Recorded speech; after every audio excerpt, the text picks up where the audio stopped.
welcome back to the show. Hope you've had a wonderful day. Today, we're going to be covering Trump's Supreme Court nomination, Amy Coney Barrett.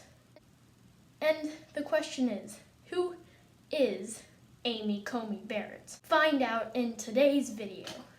Make sure to subscribe and click the link down below if you want to donate any money to the channel. Any amount of money is appreciated.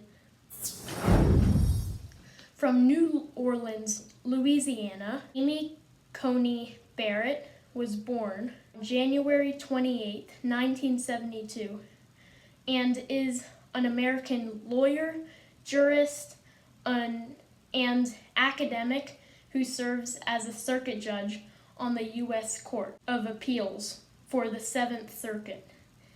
Barrett's scholarship focused on originalism. Here is what she had to say about replacing Scalia in 2016. Kennedy is a moderate Republican, and he replaced a moderate Republican, Powell.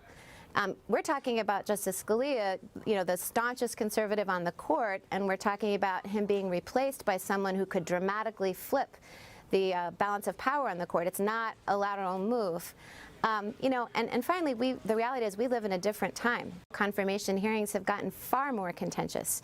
And so I just don't think we live in the same kind of time. So I think in sum, the president has the power to nominate and the Senate has the power to act or not, and I don't think either one of them can claim that there's a rule governing one way or the other.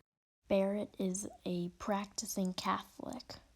In September 2017, the New York Times reported that Barrett was an active member of a small, tightly knit, charismatic Christian group called People of Praise.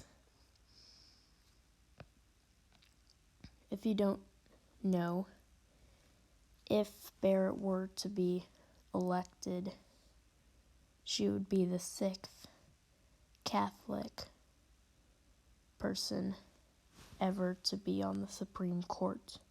But more importantly, the Catholic Church opposes all forms of abortion, which will most likely be a very important topic on the Supreme Court in the coming years.